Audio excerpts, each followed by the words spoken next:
Hello and welcome to this edition of the Golf Channel podcast with Rex and Lav. Before we get started, guys, I just want to let you know you can find all your favorite NBC Sports shows on Amazon Music. Just head over to amazon.com/NBC Sports. Cha-ching. Absolutely nailed the ad read. We are Killed coming that. to you live from our You got through flat that real smooth. in Hoylake, England, about a mile's walk from Royal Liverpool, site of this week's 151st Open Championship. Thank you, Bridget, for putting us here instead of the Golf Channel Hotel downtown, which is about a 45-minute commute. Thank you, God. Two housekeeping items. First of all, this podcast is not really sponsored by Fruit and Fiber, which you can see in the backdrop here, which is my sustenance each and every morning. But since we can't get a sponsor in the States, apparently, this might as well be. And Rex, you've got two beers handy. You've promised to stay seated with less fidgeting, as the YouTube commenters are wont to point out. I will. No, I'm going to stay focused on the green light, and I'll stay seated. That's why I went and got two beers, just so I didn't have to get up. And the refrigerator is actually right behind you. So I would get so busted trying to sneak in, sneak off camera, sneak back in. It just didn't work. I so much to cover. Open Championship, so much to get into with the golf course, the field, everything else. Before we get into it, though, I had a moment last week at the Scottish Open, and shout out to Connor. Like Connor, this was like the height of what I've ever felt the podcast could possibly be. Connor is a young man. He's from Ireland, but he works at Renaissance, which is where the Scottish Open was. Greatest whiskey I've ever had. Yes. I want to punch myself in the face when I say it like that, but that's the way they want us to say it. I would not say it. I would say Renaissance, but they want us to say Renaissance. But Connor came up to me with a friend of his on Saturday at the Scottish Open. He'd had a couple pints, and he couldn't have been happier to meet me. Loves the podcast, was gushing about it, turned to his friend who clearly did not listen to the podcast, did not care about the podcast, just wanted to get to the next pint and get to the golf. And the way Connor described the podcast, I was so taken by. I actually put it in my notes so I would say it. And I quote, "You should listen to this. They slag on each other for 10 minutes, which means they make fun of each other. Let's be clear about that. And then they talk about barbecue for the last 10 minutes. And I'm like, yep, that's the construct. That's it. And we can't sell it. Still cannot sell. I do feel like he nailed it. Some people, now that this is actually streaming live on YouTube, some people take offense to what they perceive as a very acrimonious relationship between the two of us. I don't feel it personally. Your son has certainly commented on how negative you are towards me, but I'm seeing a psychiatrist, so it's really not all that big of a deal. We do have so much to get into, Rex, with this preview podcast. If you were just now tuning into the year's fourth major, we do mini podcasts after each and every tournament round, beginning on Thursday. But this tends to be our beefier. No, you covered the Scottish Open, Rory McIlroy's thrilling victory over Bob McIntyre. It seemed like we had the shot of the year with Bobby Mack's 3-wood in the 72nd hole. I'm not sure it can be the shot of the year anymore if it doesn't actually win you the tournament, although it certainly did boost Bobby Mack's chances of playing on that European Ryder Cup team. But you spoke to Rory after that win at Renaissance. I would term that to be a very gritty victory, back-to-back birdies to win for the 24th time on the PGA Tour. What was your biggest takeaway from Scotland, and what do you think he can take away from that as he now heads to Hoylake, where he won in 2014? I feel like the 3-wood from the the right rough at Renaissance by Bobby Mack should have been the shot of the year until it wasn't. And then you can make the argument that Rory's 2-iron into the last hole, into the wind, the howling wind, just a low, beautiful, linksy shot.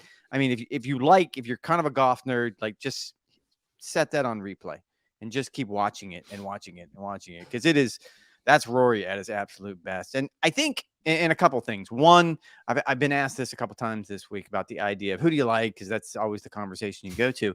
And I want to say Rory for a ton of different reasons that we're going to get into. I have such a hard time, though, wrapping my mind around that, because winning back-to-back is hard. It takes a physical toll. It takes a mental toll. And when you win the week before a major, now you're showing up on Monday and you're already tired. Now you're excited and you know you're playing good golf, but that doesn't help by the time you get to the following Sunday to sort of sustain that. I will say two things. Phil did it back in 2013, won the Scottish Tiger's Open, done it. Came to Muirfield. Fair enough. Rory McIlroy, in his last major championship victory, at Valhalla, won at Firestone the week before, and then turned around and won at Valhalla. It can be done. It is just I didn't say it couldn't be done. It's just hard. exceedingly unlikely. I mean, incredibly rare. I don't even know if I to do say so. unlikely. It's just hard. You're putting yourself up against it. Mathematically, it is unlikely. That being said, I would still argue that he's either 1 or 1B in my mind as far as favorites go this week for a couple of different things. One, that 2-iron was a perfect example of what Rory does not like to do. He's talked about this numerous times in the past.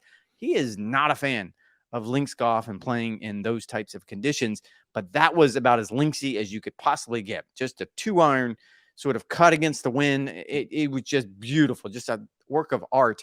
The other half of it is, and it's funny, I'm going to pull back the curtain a little bit. I stayed with Brad Faxon last week, who, of course, works with Rory about his putting. And I will say that Brad started to get a little nervous as the week went by about how much people were sort of bagging on Rory's putting. And I think the way Rory finished with birdie putts at 17 to tie Robert McIntyre, and then, of course, the birdie putt on 18 under really, really difficult conditions, I don't know that there's a better tune-up for coming into this major championship, this specific major championship. I know he's tired physically, mentally. I know all the things we just addressed, but man, it's hard to come up with another reason why he wouldn't be the favorite.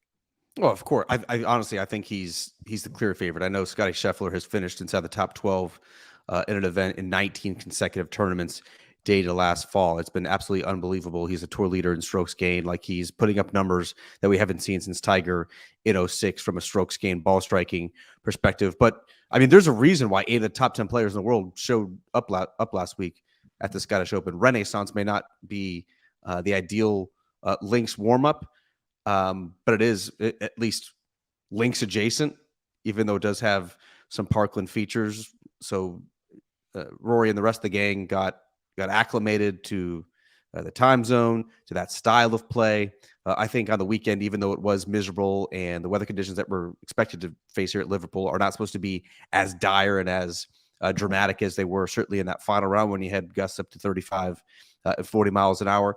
It is a good tune-up to see flighted shots, to have to kind of guesstimate exactly what you're going to do on your approach play, and to putt, quite frankly, on greens that are exceptionally slower than what you typically face week in and week out on the PGA Tour. What were they running, 9.5 in the final round, just because the windy conditions lower than that? Yeah, 8.5 on Sunday, but they had to do that. Like, there was a lot of back and forth on social media about this. I will say, had they not rolled them and not cut them overnight, we probably wouldn't have finished on Sunday, simply because the winds were gusting to 35, almost 40 by the time you finished. And anyone who's played links golf knows that that's pretty much impossible.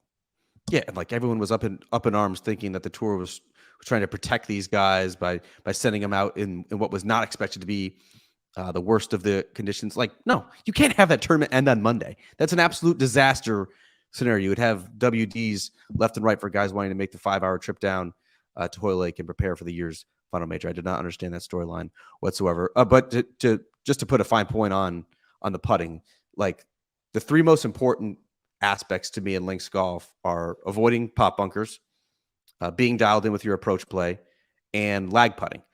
The greens tend to be very large in size. It tends to be windy, and you don't want to have 3 to 4 footers all day, even if they are on flat greens, especially when it's blowing 20 miles an hour and you're starting to have to play break because of the wind. Like, you just don't want to get in that scenario. And so those, to me, are the 3 aspects I thought Rory, at least at Renaissance, handled that well. I'm with you, Rex. I think he's the favorite, which leads me to my next point.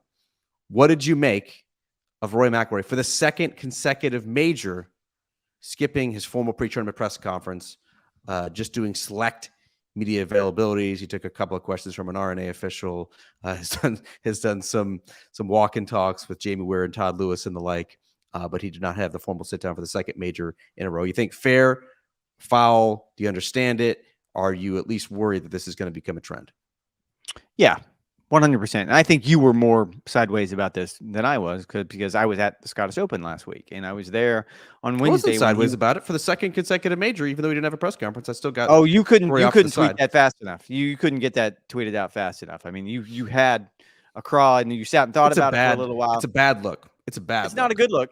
No, and I'm not going to be the defender here. Like, look, I can be in the bag for Rory McIlroy. It is concerning, and I'll go back to last week. He spoke with Golf Channel, myself. I did an interview with him, and then he also spoke with Sky Sports on Wednesday, but he didn't talk to the media. And it wasn't until Thursday that he did talk to the media, and then he kind of dropped the bomb when he was asked point blank if whatever is going to happen in golf, if live golf was the only option for you to play golf, and he pretty much cut the questioner off and said, "I would retire," which is kind of funny, and it's also kind of insightful, and it's also kind of curious because you clearly had some thoughts on this. You clearly knew where you were going to go. You've been spending time thinking about this ever since this framework agreement was announced. Why would you hide from it? And I understand that he's been overwhelmed the last year. I understand that he is tired of being the spokesperson for either the PGA Tour or Live Golf or the framework agreement or anything else. I understand that he is wildly disappointed with how this all went down. Like a lot of, like I would argue, like the vast majority of players on both sides of this divide. But you took the mantle. You decided you wanted all the smoke. You wanted all the heat, and you performed.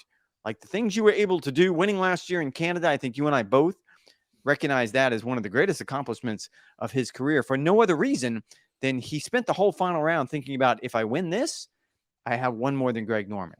That is an amazing level of hatred and dedication to a cause that I didn't think that anybody had in him. And so if you wanted the smoke then, if you wanted the heat, if you wanted to be the spokesperson, don't go hiding from it now. And I'm not asking... Isn't he a human being? Isn't he able to change his mind? Isn't he able to change his Sure. stance? No, absolutely. And I don't think he's changed his stance. And again, this goes back to what I just said. Like he clearly change his approach and how he deals with this. Maybe. But again, this goes back to Thursday. You don't want to talk about it on Wednesday. Like you make it very, very clear. It's only golf questions on Wednesday. But then on Thursday, when you don't sort of had that shield that the other reporters get a crack at you and they can ask whatever they want, and in that particular case, you clearly have something to say, then don't go running from it. And I think there's also an element here that he won the last Open Championship here in 2014.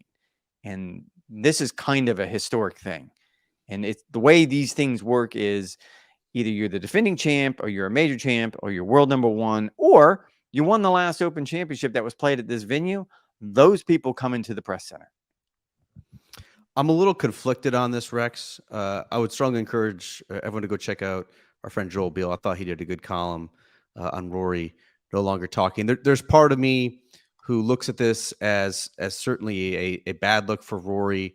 I think it sets a bad precedent. How if the game's biggest figure, now that Tiger has kind of stepped away because of injuries, if the game's biggest figure is not talking to the press, then why does a Jordan or a JT or a Scotty or a Rahm or Brooks have to fulfill those media obligations as well? You think back to Tiger Woods for all the arrows that he has had in his direction over his career. One thing you can absolutely say unequivocally is that he held himself accountable. He knew he was a star attraction at every single tournament he went to, and he faced the music. He faced the music pre-tournament. He faced the music after good rounds and bad, when he was injured, when he didn't. I mean, there's been a dozen times in his 25-year career in which Tiger Woods dodged the media. And Rory McIlroy, I think one of the critiques of him is how if things don't go his way necessarily on the golf course, he tends to hide and tends to dodge the media. That's one part of me, kind of the looking at it journalistically and what it could potentially be setting precedent-wise.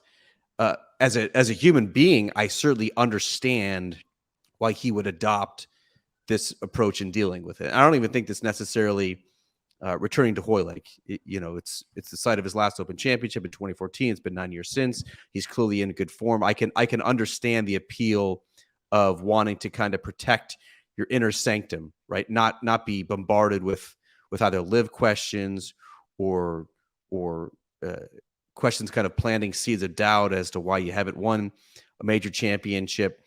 I think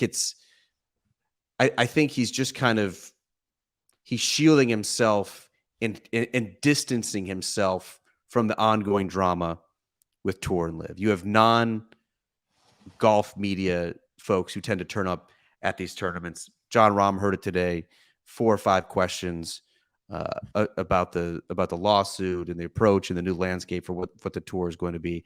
I think Rory McIlroy, even though he is on the board, is kind of distancing himself from that publicly. We saw that at the PGA Championship where he said it's been a conscious decision to kind of step away and not talk about this. We saw that the U.S. Open, where he and his representatives made it clear to the USGA media liaison that if anyone asked about the PIF Tour deal, that he was going to walk off the interview podium. And I think we're seeing it here when he cancels his press conference. He's just kind of done being at the forefront. He at the forefront of this. He feels like he was misled. He feels like he was kept in the dark, and this is kind of his punishment.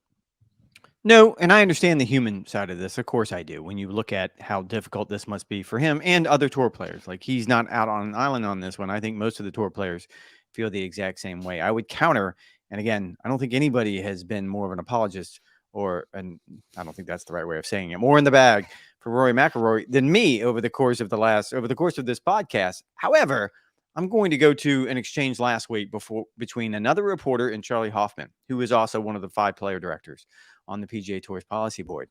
And it didn't go well for that reporter. And from what I was told, Charlie was kind of condescending to this reporter, like, oh, I bet you would love it if I talked to you about this. Well, yes, we would. And I don't expect you to give me state secrets. I don't expect you to sit here and tell me something that no one else knows because you don't know me. We don't have a relationship. That's not what I'm expecting at all. You have put yourself in a position consciously. You decided that you wanted to be on the policy board at this specific point in time. And there is all manner of things going on in the world that your opinion matters.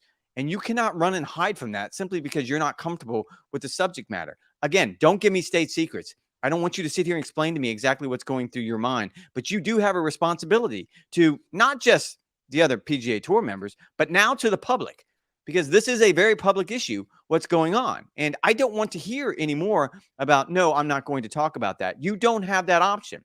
You cannot give away secrets. You can decide not to talk about what goes on behind closed doors, but you have an opinion on this, and your opinion needs to be stated. Didn't Rory already kind of accomplish that? No, not on this front. He literally talked a day after the announcement came out. No, he hadn't talked since the hearing, the Senate hearing.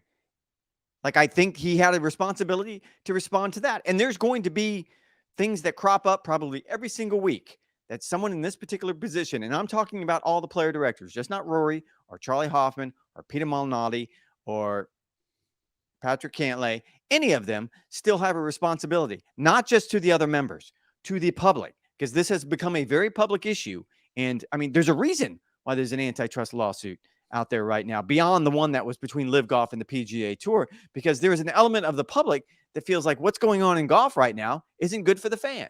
And I think there's something to be said for that. And as a journalist, I'm not going to back off from that. I know they're uncomfortable. I know they don't want to talk about it. In Rory's case, to be fair, he has probably said more than he ever wants to say about this, but he chose to be on the policy board right now at this moment in time. No, I certainly understand that. Like, that's a appointed position. Like, they were put in that position by their peers who entrusted them, and I think they do have a responsibility to speak. And I do think this story, though, Rex, has made clear that the players don't have as much say in this, or they're not as important in this ongoing deal as maybe they were led to believe.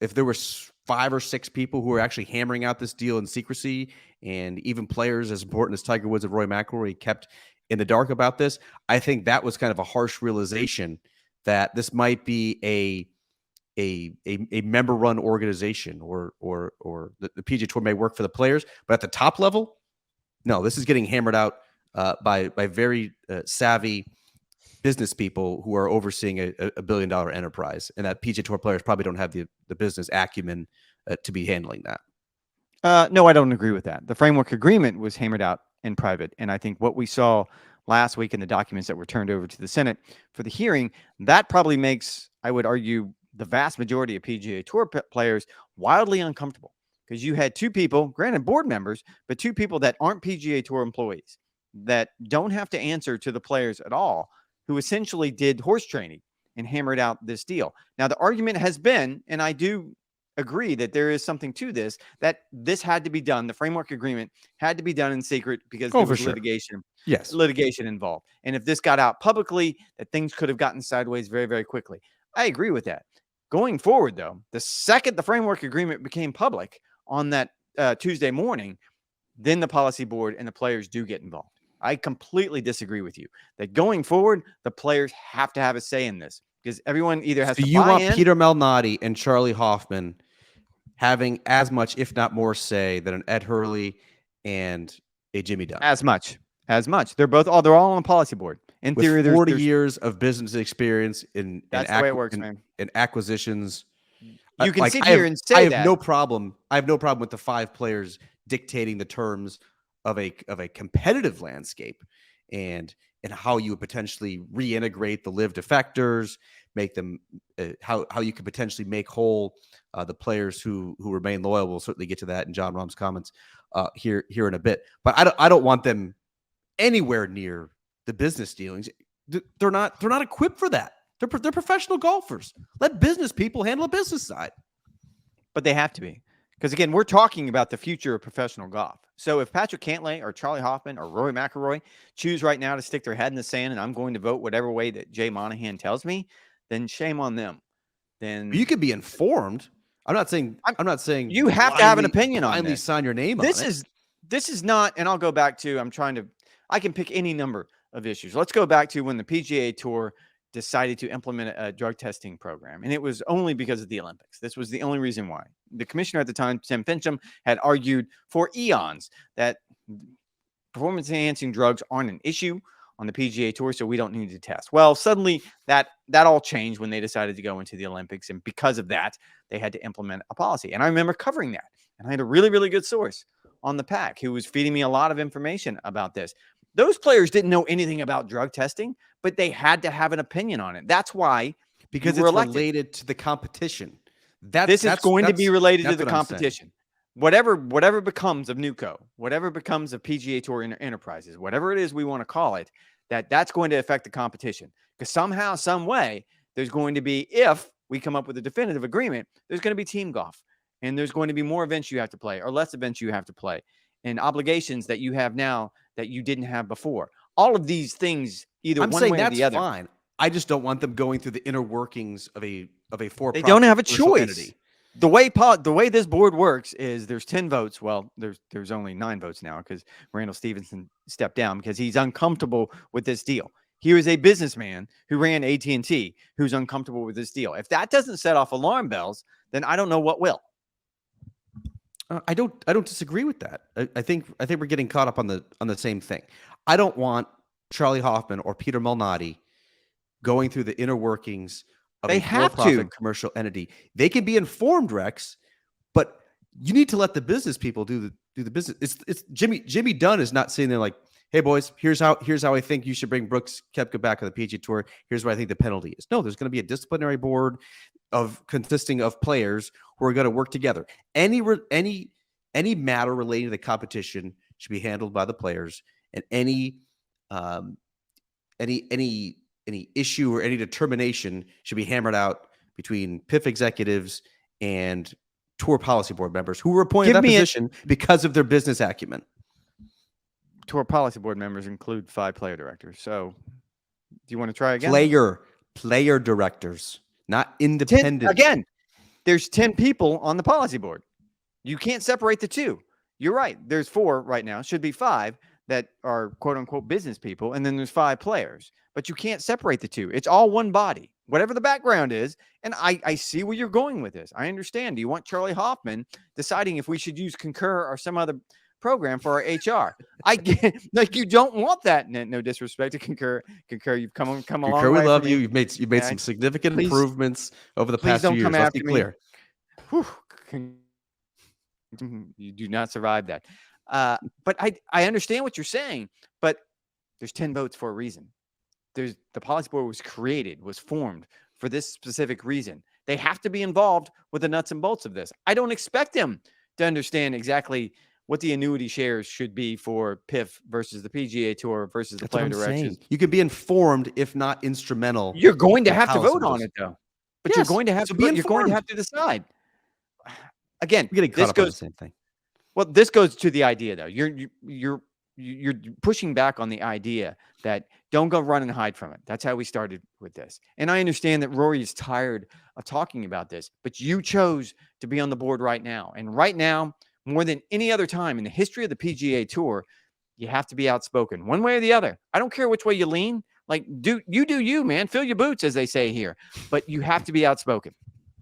So what's your expectation for him? Every tournament, should he be giving an update on how the status of the negotiations are? Should this be dealt with publicly before the December 31st deadline, or should these negotiations, as it was kind of apparent to me during the Senate hearing, like, hey man, let's let them work this out in private before we start airing all the dirty laundry and kind of making these negotiations public?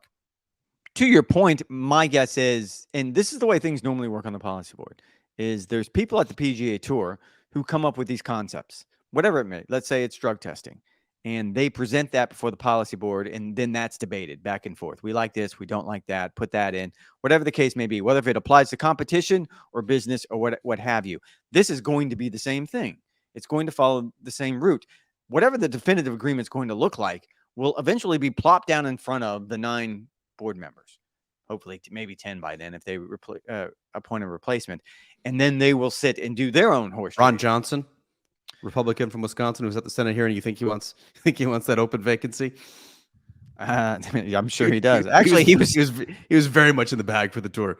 Yes, I think the tour would probably consider it because he was very much on their side, which is weird because he's the one that called the hearing. But yeah.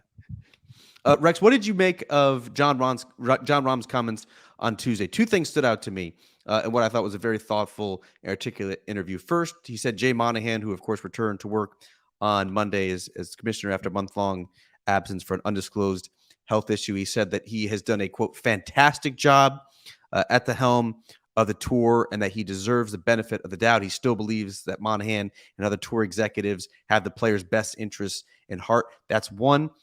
Secondly, he said that unlike what Rory McIlroy said, unlike what Chesson Hadley apparently has said, he does not necessarily see a need for the tour loyalists, those who remain loyal to the tour and did not defect for LIV, to be compensated or made whole for their loyalty. He didn't necessarily see the need to bring out the receipts. The LIV offered you this, well, we need to get some sort of bonus for remaining loyal to the PGA Tour while is facing an existential threat. So let's take those one at a time. Which were you surprised that Rahm took that stance in regards to Monahan? Because clearly, from what we've heard publicly from Jordan Spieth, Xander Schauffele, among others, including last week at the Scottish Open, that seems to be unpopular in the locker room. I'm going to start with the second one first, if you don't mind, because that's the easiest of the two. I will go to the idea, and I loved his line today, and I love the fact it was clear he thought about this. Again, he thought about it. He had an answer. He had a stance. That's all I'm asking for. Not inside information. He thought about it, and the idea was it was his choice to stay at the PGA Tour. So, no, I don't need to be compensated. Would I take the money?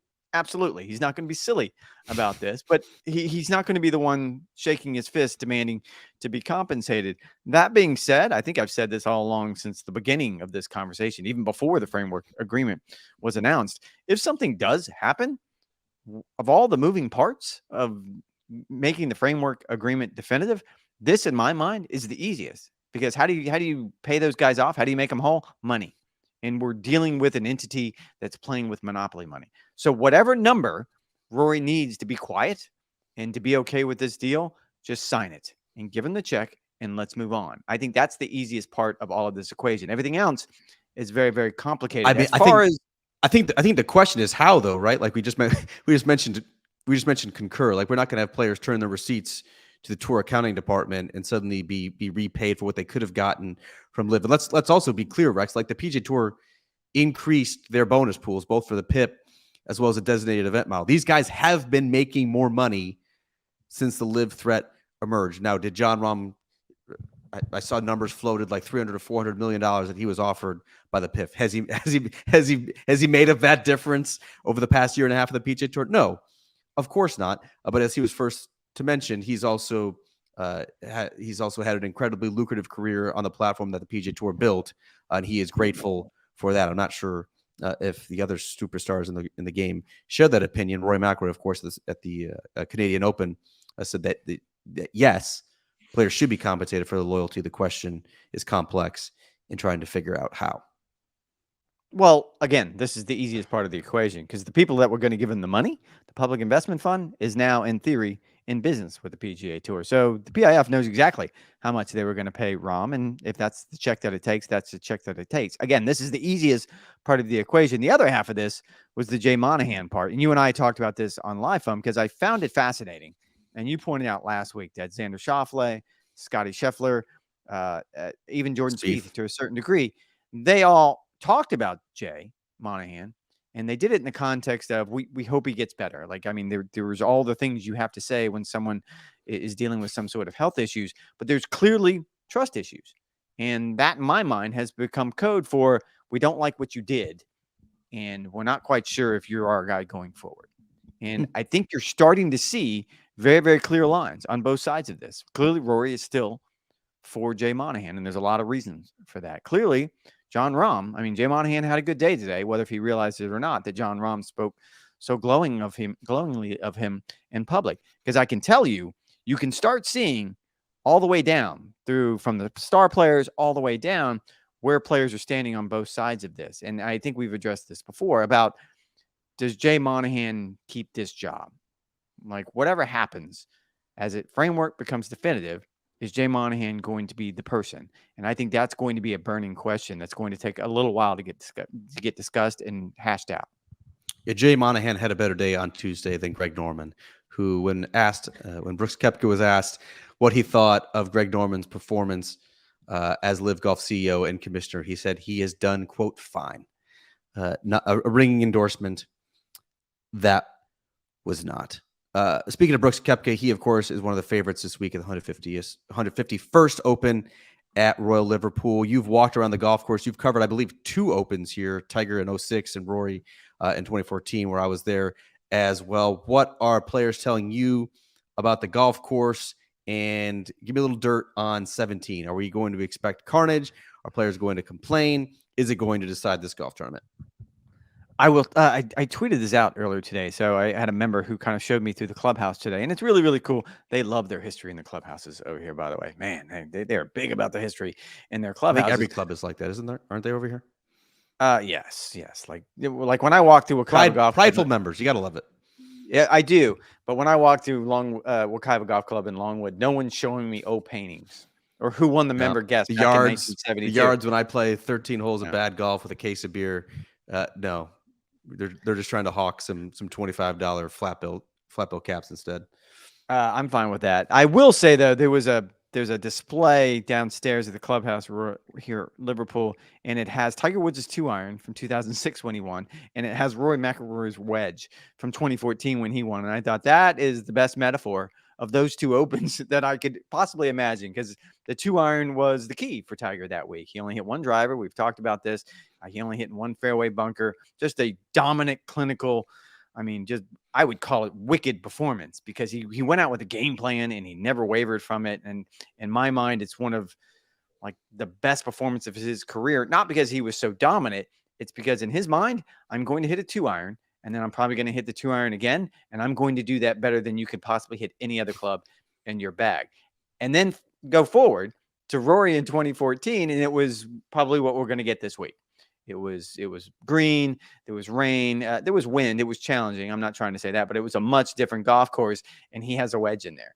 And I think that's probably more what we're going to see this week. Yeah, I think we're going to see somewhere 15 to 18 under par. It is green. It has been wet, at least over the first 2 days of tournament week. It's not the longest links course by any stretch of the imagination. And to your point about Tiger hitting 2-iron and kind of relying on his mid-iron game, which was leaps and bounds ahead of everyone else in the world, you're not going to see players just wail driver with reckless abandon here. They really don't need to. It's not that penal off the tee. It's not that penal off the fairway as well, with the exception, of course, the 3rd hole and the 18th hole with the internal OB, and we'll get to that. I'm fascinated to see, Rex, what happens with 17. If you haven't been following along, this is a brand new hole. It can range anywhere from like 130 yards to 150 yards. So players are hitting. I've heard anywhere from like a gap wedge all the way down to 6-iron.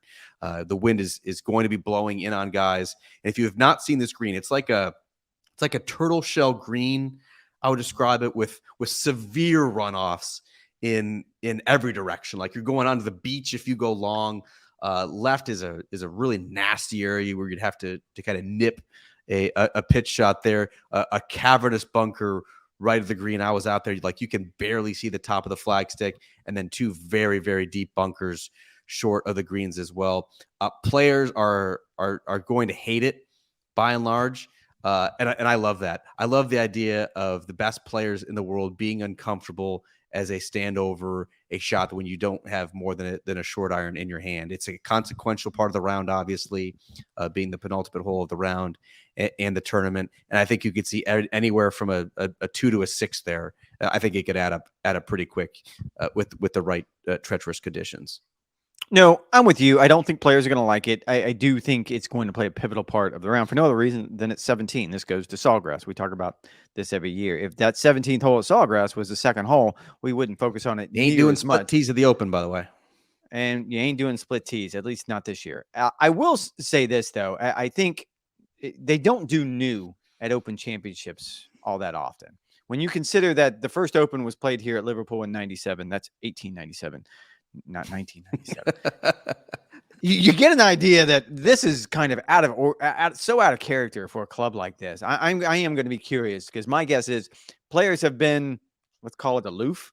Is probably the nicest way of saying it when they've been asked about this whole. I think Matt Fitzpatrick was kind of like, he was very sort of dismissive of it. He didn't want to get into details. As we get further and further into the weekend towards Sunday and you start seeing sort of these bad bounces and guys ending up on the beach, my guess is we'll start hearing more and more about it. And knowing the way they do things over here, we'll probably have a new 17th hole when we come back, whenever it is the Open comes back here. I do want to pull the curtain back real quick, though, and ask this question. It's apropos of nothing of the 17th hole. But you mentioned rain, and we had a bit of an issue, you and I. We had it hit on the early live from show today. It was on the range, and the range is about an 8-mile walk from the media center till we get there. And it started raining in the middle of our hit, and we didn't have our rain jacket. So let's be clear about that. And we were kind of asked indirectly by the technical folks around us, no brollies, please. No brollies, no umbrellas is what they kind of told us. And so we did it. And I think we got some kudos from the folks back in Connecticut about how, hey, thank you guys for kind of toughing that one out. If you guys kudos don't mean anything to my wet socks, Rex. They do not. We were dripping. You look more like a wet rat than I think I did. Your hair doesn't hold up well when it gets wet, by the way. I'm going to say this, though. I had a chance. Todd Lewis kind of chimed in, and I'd love, you guys are really, really good at giving us feedback, especially negative feedback. So please feel free on this. Great at it. Let us know. Todd Lewis thought it was ridiculous. He thought we look like fools standing in the rain in suit jackets and ties. And I don't disagree with him. However, they kind of tell us what they need us to do. And more times than not, then we follow their lead because they pay us. That's the way jobs work.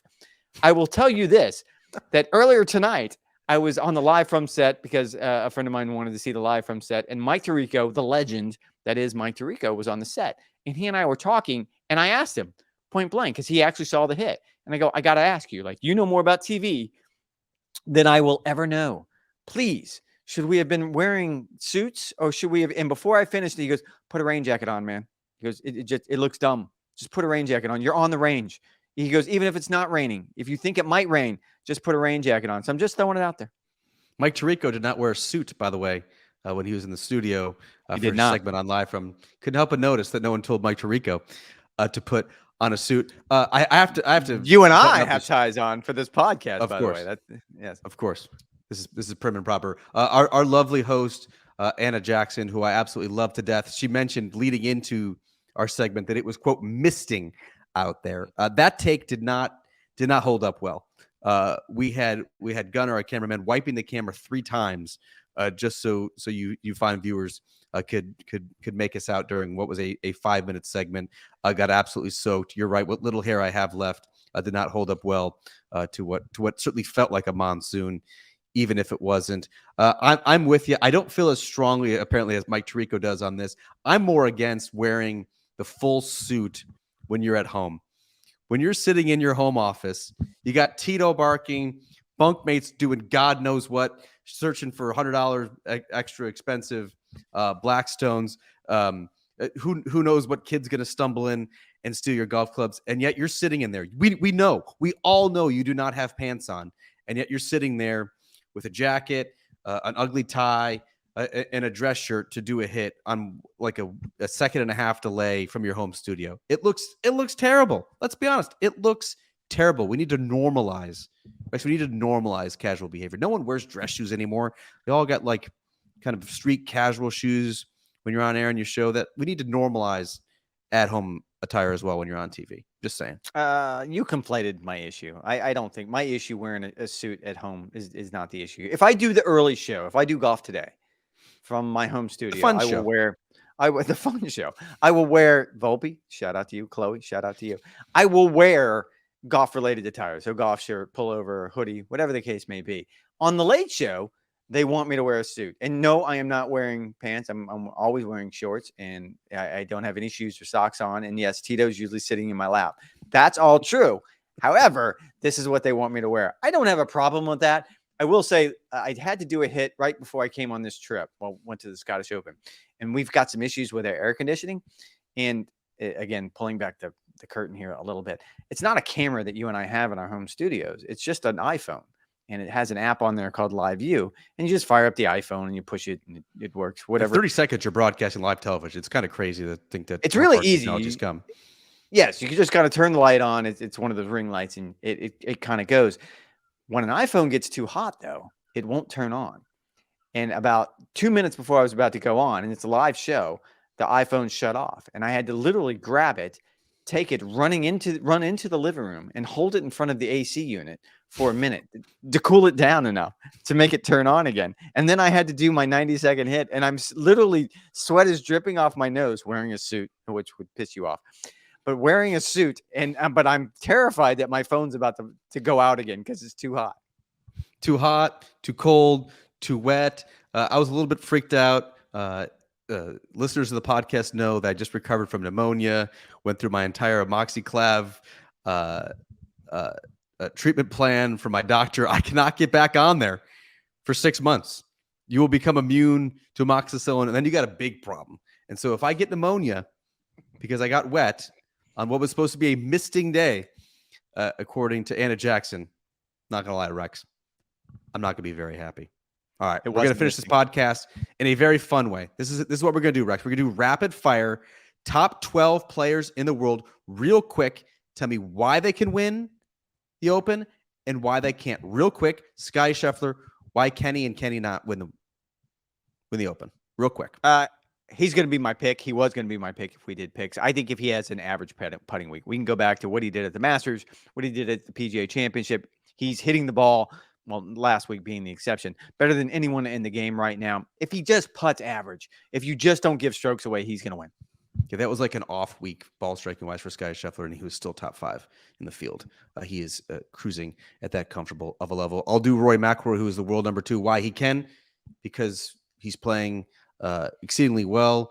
He's handling the major championships as well as he ever has in his career. Why he can't? The enormity of the moment. Did not meet it last year, the 150th Open at St. Andrews.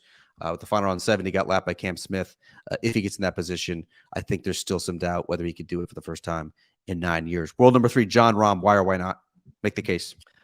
So I got to do both. Why and why not? Why? Because he's Jon Rahm, and I simply think that when he is playing well, I mean, we've seen it before. We saw it at the Masters this year. He has more wins on tour than anyone else. He is still one of the most talented players in the game. That's why he can win. Why he can't win? He can get sideways with himself on the golf course, and that's really, really easy to do on links golf. He had a really good line today, but I'm not going to get into it because you want to keep moving.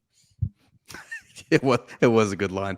Needless to say, his attitude on the golf course is still a little bit of a work in progress. World number 4, Patrick Cantlay. Why he can or cannot? Why he can? Well, he's finished in the top 15 in the last 5 major championships. No other player can say that. Why he can't? Well, he has not been within 5 shots of the lead heading into the final round of a major. He has not realistically given himself a great shot. He also missed the cut last week at the Scottish Open. Victor Hovland. Why can he? Why can't he? Why can't he? Because when you look at what he's been able to do this season, I think he's sort of emerged as a player that certainly myself personally had a lot of question marks when it came to Victor Hovland. But I think now he's sort of established himself. You and I were talking Ryder Cup just a few days ago, and I think Victor is going to be a huge part of that team if Europe can pull it out. Why he cannot? You told a great story today about his chipping. He's going to end up in a really, really difficult spot, and I'm not quite sure if he can chip off that tight lie, hit that shot that you talked about under pressure. Last year, he was like avoiding at all costs using any sort of wedge around the greens. A year later, he was hitting off a downslope over a pop bunker in the chipping area by the media center, nipping them perfectly with a lot of spin, hitting them close. He turned around to me and said, "Remember when I couldn't do that?" Yes. Yes, Victor, I do. It was like 6 months ago before you started working with the TrackMan Maestro. I'll go next. Xander Schauffele, world number 6, why he can and why he can't. He has had some open success before. Remember, he was the 54-hole co-leader a couple years ago at Carnoustie. Why he can't? Well, probably because I would pick him to win a major championship, and we all know that didn't work out as did my prediction that that Xander Schauffele was going to be the PGA Tour Player of the Year in 2023. Yet he sits here without a victory. Cameron Smith, the reigning Open champion at St. Andrews, returning fresh off a victory at Live. Why can't he? Why can he? Why can't he is easy. He won here last year. I've made this argument all along that just because Live players now play 54 holes in shorts with loud music and shotgun starts, they're still really, really good players. We've learned that. Brooks Koepka won the PGA. Every major this year has had a Live player inside the top 5. That's why he can. Why he can't? I sat in on his press conference earlier this week, and he clearly is not happy with his driving. If that gets sideways, he could be in trouble quick. I'll go next. Max Homa, world number 8. I guarantee if you went back into a podcast at the beginning of the year, the preview 2023, I said that this was like a put up or shut up year for Max Homa in the major championships. He's played well in regular PGA Tour events. And Rex, here are his results in the major championships this year. T43 at the Masters, T55 at the PGA, missed cut at the US Open. Yes, he's coming off a T12 last week at the Scottish Open. I still need to see it. That's why, for me, Max Homa is a cannot. Why he can? So you're not going to do a can for Max Homa. You're just going to go straight to cannot. Why can he? Because he's a top 10 player in the world. He hasn't played well over the past couple of months. He did finish T12 in the Scottish Open. If you think form is any indication, this should be a fun one.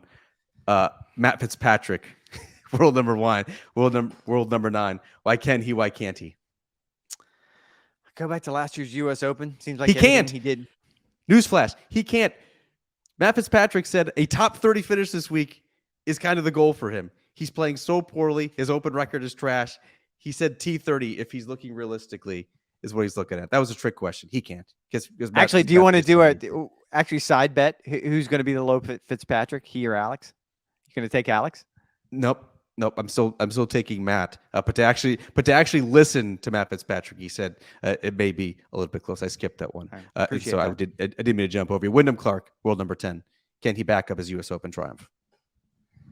Absolutely, he can. I mean, if you look at where he's won this year, if you look at Wells Fargo, that's a very, very difficult golf course against a really, really deep field. The U.S. Open, really, really difficult golf course against an elite field. This is no different. Why he can't? He doesn't have a lot of experience on links golf. I'm not saying that's the end-all, be-all, but you do need to learn how to play this style of golf. Couple quick ones. Jordan Spieth is world number 11. Would love to see him do it. His Open record has been fantastic. No player is further under par over the last 5 editions of the Open than Spieth is. And Brooks Koepka, if you took out last year's edition when he was injured and dealing with a lot of swing issues that he eventually got sorted out with Claude Harmon III, he did have back-to-back top 6 finishes. I do think Brother Books, Mr. Chill, King Koepka will once again be a factor in this major championship. Your pick to win is, and why? Just address that. It's Scotty Scheffler. And look, that's tough. I think I would put, like we talked about earlier in the podcast, I would put Rory 1B and Scotty 1A. And it really just depends on which one of those two players is going to have an average putting week. I don't expect a great putting week from then. I think statistically we've taken such a deep dive on what separates good putters from average putters. In this particular case, and again, staying with Brad Faxon last week, was an eye-opening experience when you look at putting at that level, because it's all relative. Right? Like we can sit here and say that, oh, Scotty Scheffler had a terrible putting week last week. Well, compared to you and I, no, he did not. He had a great putting week. But compared to the rest of the field, he lost strokes. If he can somehow maintain just 0, and that's I mean, I think it's called the unicorn on tour between swing coaches, because if you can just maintain, you're not losing strokes, you're not gaining strokes, but you're going to outball strike everyone else, I love his chances. This may be the first time in Golf Channel podcast with Rex Lav history that you and I agree on a winner of a major championship. It seems wrong that Scotty Scheffler is putting up these historic numbers ball striking wise, and yet he has only, quote unquote, only 2 victories to show for. One of them, of course, was the Players' Championship. But I do think he'll nab a major, and thus I do think Still he'll world win number 1 by a an long Open shot. I Championship. mean, that's the amazing part here. Rory, Like you look at Rory can track him down this week. But when you look at he's I think it's 2 average ranking points that he's ahead of Rory right now. That's Tiger-esque. I mean, Tiger now he got to 4 and 5 average world ranking points, but that's a substantial lead. Normally, you don't have that big of a lead. He's hitting the ball so well, and as I mentioned earlier in this podcast, like links golf is all about who could hit the ball on the screws. Because when the wind blows, if you did not hit that tee shot or iron shot perfectly, as you and I can both attest, it can start going sideways really quick. And Scottie Scheffler, no one is doing it better at his level than he is at this current moment. I think Scottie Scheffler hoists the claret jug on Sunday night. What are your final thoughts, Rex, as we look forward to Thursday? What are you looking forward to hearing from the RNA, or do you just want to end this podcast? No, I always look forward to that one because unlike the USGA press conference, or certainly Augusta National, probably a better comp on that front, they're so much more lively and the questions are so much more pointed for whatever reason. Like I think over here you get a lot of kind of looking ahead. For example, like when's Muirfield going to host the Open Championship again? It's out of the rotation. Turnberry always seems to come back into the rotation. Turnberry seems to come back into the conversation real quick. And of course, we're going to get to it. It's amazing that we can sit and talk about this, but they're talking about rolling back the golf ball. I don't know if you heard. I think that's going to be part of the conversation tomorrow. Remember when that was the big story in golf, that they're going to roll back the golf ball soon? Perhaps soon we will get back to that. I'm not looking forward to anything, Rex, other than dinner. It's 7:45 local time. I've just been walking around hangry. The portion sizes in this part of the world are so small. And I can't even deny it. I'm a perpetual snacker. I eat all day. I don't eat huge portions all day, but I'm continually putting food in my mouth from the time I wake up to the time I go to bed. I'm perpetually snacking. That's not the case. Can't do it this week. First of all, the options are not great. And second of all, we're limited by 30 pounds on our RNA card. I know I could bust out the corporate credit card, but I'm a man of principle, and I'm not going to do it. Don't even bust out the corporate card. Just pay for it yourself. You're a grown man. You can afford to buy your own food. That's all I'm asking. And it's 30 pounds. We had some Totino's knockoff pizza yesterday that I found wholly unsatisfying. The fruit and fiber with the skimmed milk didn't really light me up this morning. The Boost bar, although delicious, is not going to satisfy my hunger. That's not the tagline for that particular energy bar. And so I'm looking forward to dinner, looking forward to see what you have cooked up, looking forward to some sort of like shepherd's pie. And that could be at least somewhat delicious. The options grilling wise, we're not doing a barbecue or a grilling segment in this week's podcast because quite frankly, there's not any. But Alex Russell, little Russ, she's got a big green egg at her place. I know this is going to kill you. We can't find charcoal. No, we probably couldn't find a good cut of meat either to put on there. But it's got to be hard. Gray steaks, some nice gray steaks that we can cook well done. Extra gray for me, please. Just to make it extra gray. All right, we'll be back on Thursday, folks, with a recap from the first round of the marathon first round of the Open Championship. They play golf from sunup to sundown. That's how they do it over here. We wouldn't have it any other way. That'll be in the 15 to 20 minute department if you're just new to these podcasts. But we do appreciate you listening to this one. Make sure you check us out on Golf Channel's live from the Open Championship. Rex and I will be together on Wednesday. Rex will be going solo each and every night on live from. And of course, go to golfchannel.com for all of our news, notes, analysis, features, commentaries, podcasts, videos, and the like. That's all right there. One-stop shop, at least until we go to NBCsports.com/golf. But that's a note for another podcast. All right. We'll talk to you guys on Thursday. Shout out, Connor. You get us.